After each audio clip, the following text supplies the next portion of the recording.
ছোট বড় সবার পছন্দের ডিমের কোরমা রেসিপি খুব সহজে যেভাবে রান্না করা যায় সেটাই আপনাদের সাথে আজ শেয়ার করব। প্রথমে ডিমগুলো একটু লবণ দিয়ে তেলে ভেজে নিয়েছি। ডিমগুলো তুলে নিয়ে ওই তেলে দারচিনি, এলাচ আর গোলমরিচ দিয়ে দিয়েছি একটু ভেজে। তারপর পেঁয়াজ ভেজে নিয়েছি। তারপর পরিমাণ মতন মরিচের গুঁড়া, ধনিয়ার গুঁড়া, জিরা দিয়ে একটু কষিয়ে নিয়েছি। পেঁয়াজ বাটা দিয়ে ভালোভাবে নেড়েচেড়ে ভেজে নিব যতক্ষণ না কাঁচা গন্ধ চলে যায়। তারপর সামান্য একটু নুন দিয়ে দিয়েছি। এখন টক দই দিয়ে নিলাম। টক দই দেওয়ার পর মশলার সাথে ভালোভাবে নেড়েচেড়ে মিশিয়ে নিব। মশলা ভালোভাবে ভাজা হয়ে গেলে মশলার গা থেকে তেল ছেড়ে দিবে। তারপর আমি ডিম দিয়ে দিব। আবার ডিম দিয়ে ভালোভাবে মশলার সাথে নেড়েচেড়ে মিশিয়ে নিব। মশলার সাথে ভালোভাবে মেশানো হয়ে গেলে আগে থেকে গরম করে রাখা দুধ আমি এখানে দিয়ে দিব। এখানে আমি 6টা ডিমের জন্য 1 কাপ থেকে একটু বেশি পরিমাণে দুধ দিয়েছি। দেওয়ার পরে আবারও ভালোভাবে নেড়েচেড়ে মিশিয়ে নিব। দুধের সাথে মশলাগুলো ভালোভাবে মেশানো হয়ে গেলে আমি ঢাকনা দিয়ে ঢেকে রেখে দেব। ঢাকনা খুলে নেড়েচেড়ে দিতে হবে, নইলে তলানিতে লেগে যাবে। তারপর কিছু আস্ত কাঁচামরিচের আগাটা ভেঙে ভেঙে দিয়ে দিব, এতে করে খুব ভালো একটা স্মেল আসবে।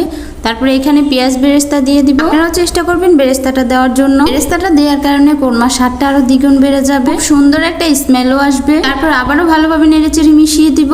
এখন একটু ঘি দিয়ে দিব। ঘিটা দেওয়ার কারণে কোরমা রেসিপিতে একটা রাজকীয় স্বাদ চলে আসবে। যারা এখন পর্যন্ত কোরমা রেসিপিটা ট্রাই করে দেখেননি, আপনারা একবার হলেও নিজের হাতে রান্না করে খেয়ে দেখবেন। অসম্ভব মজা হয় এই রেসিপিটা, আর সেটা যদি হয় নিজের হাতে রান্না করা। সহজে রান্না করে নিলাম আজ ঘরে থাকা উপকরণ দিয়ে ডিমের কোরমা রেসিপি। আমি ঘরে থাকা উপকরণ দিয়ে রান্না করেছি, তাই বাদাম বাটাটা স্কিপ করেছি, কারণ সব সময় সবার ঘরে বাদামটা থাকে না। আপনারা চাইলে এখানে বাদাম বাটাটাও ব্যবহার করতে পারেন। রেসিপিটা ভালো লাগলে লাইক, কমেন্টস করে চ্যানেলটাকে সাবস্ক্রাইব করে যাবেন।